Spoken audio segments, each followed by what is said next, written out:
Lalan top की videos देखने के लिए हमारे चैनल को सब्सक्राइब करें और नोटिफिकेशंस पाने के लिए बेल आइकन को प्रेस करें।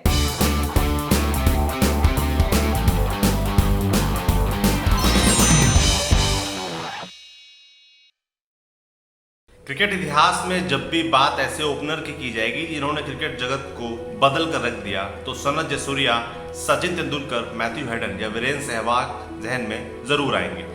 लेकिन क्रिकेट की इस खेप से पहले भी वेस्टइंडीज के लिए खेल चुके और इंग्लिश सूझबूझ वाला एक खिलाड़ी नहीं छूट सकता। नाम है गॉर्डन ग्रीनिज। गॉर्डन ग्रीनिज जिन्होंने अपना बैटिंग डेब्यू वेस्टइंडीज के महान बल्लेबाज विवियन रिचर्ड्स के साथ किया ही नहीं बल्कि डेब्यू मुकाबले में ही विवियन से बेहतर प्रदर्शन भी किया। ग्रीनिज का डेब्यू हुआ साल 1974 में भारत के खिलाफ। इस मैच की दोनों पारियों में इस बल्लेबाज का बल्ला खूब चला। पहली पारी में 93 और दूसरी पारी में 103 रन बनाकर उन्होंने टीम को जीत दिलाई।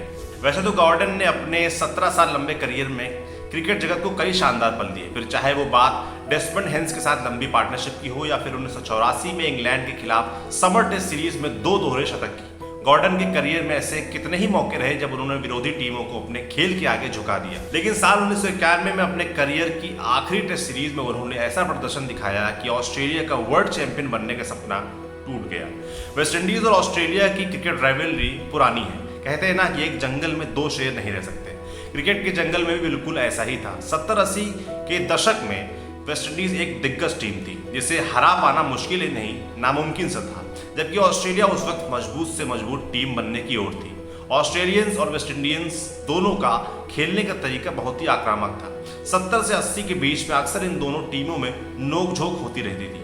खैर ये वो दौरा था जब ऑस्ट्रेलिया के उस वक्त के कप्तान बॉब सिम्पसन वेस्टइंडियंस के खेलने के तरीके को पसंद नहीं करते थे।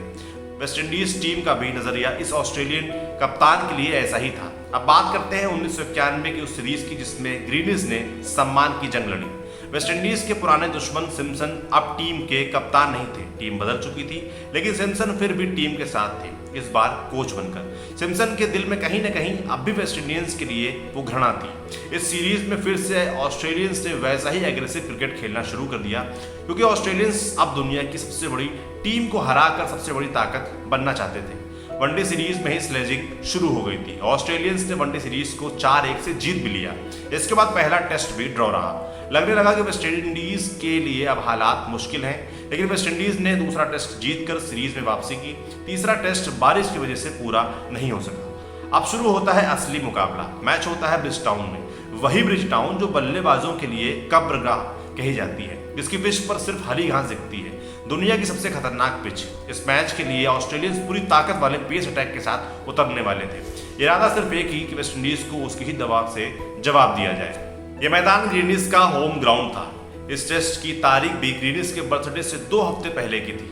उनके शहर में ग्रीनिज को लेकर फैंस में ऐसा दीवानापन था कि वो उन्हें भगवान की तरह पूछते थे। भले ही इससे पहले ग्रीनिज ने 6 टेस्ट मैचों में सिर्फ 139 रन बनाए थे, लेकिन फिर भी इस खास टेस्ट के लिए फैंस मैदान पर ड्रम, हॉर्न और न जाने क्या क्या जश्न मनाने वाली चीजें लेकर आए थे। मैच शुरू होता है। ऑस्ट्रेलिया टॉस जीतकर पहले बॉलिंग चुनता है। ऑस्ट्रेलिया अपने लीडिंग फास्ट बॉलर ग्रेग मैकडरमट और मर्फ ह्यूज के साथ वेस्टइंडीज पर अटैक करते हैं।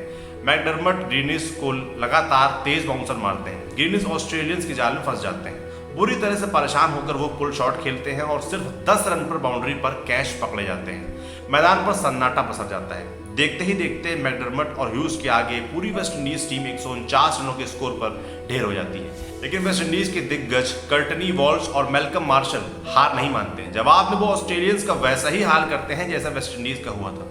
ऑस्ट्रेलियन टीम 134 के स्कोर पर आउट हो जाती है। अब आती है मैच की दूसरी पारी। ग्रीनिज और डेस्मंड हेन्स खेलने उतरते हैं, लेकिन ऑस्ट्रेलियन फिर से एग्रेसिव रुख अख्तियार करते हैं। डेस्मंड हेन्स एक बॉल छोड़ते हैं और बॉल उनकी शर्ट पर लगकर कीपर के हाथ में जाती है। ऑस्ट्रेलियंस ने इस पर इतनी जोर से अपील की कि हेन्स को भी गुस्सा आ गया। अंपायर के नॉट आउट देने से पहले ही हेन्स अपना बल्ला लेकर हेलमेट पर जोर जोर से मारने लगते हैं। हेन्स को भड़काने के लिए इयान हेली उन्हें फ्लाइंग किस देते हैं, लेकिन ग्रीनिज दूसरे छोर पर शांत चित्त खड़े होकर सब देख रहे होते हैं, क्योंकि इस बार ग्रीनिज ऑस्ट्रेलियन को किसी भी उनकी चाल में नहीं फंसने वाले थे। वो अपने तरीके से जवाब देने वाले थे, क्योंकि सब कुछ पाने पर भी वो कुछ साबित करना चाहते थे। उन्होंने किया भी वैसा ही। ग्रीनिज ने जैसे ही 50 रन पूरे किए तो उन्होंने अपना बल्ला इतने जोर से हिलाया कि वो कहना चाह रहे हों कि अभी वो खत्म नहीं हुए हैं, उनका बल्ला अब भी बोल सकता है। वो धीरे धीरे अपनी पारी में आगे बढ़ते गए।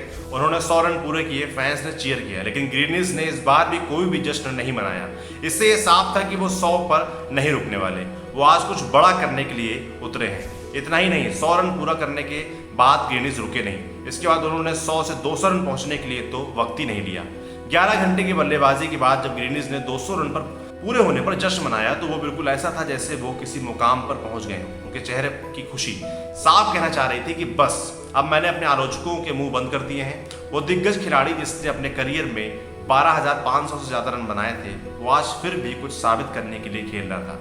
इस मैदान पर पहले 2 दिन में सिर्फ 283 के रन के स्कोर पर 20 विकेट गिर गए थे। उस विकेट पर ग्रीनिज की वो यादगार पारी इतिहास बन गई। हालांकि इस टेस्ट के बाद वो अपने जन्मदिन यानी 1 मई को आखिरी पारी खेलने उतरे और 73 गेंदों में 43 रन बनाकर आउट हो गए। आपके लिए स्टोरी लिखी थी हमारे साथी विपिन ने। देखते रहिए दी लल्लन टॉप। शुक्रिया।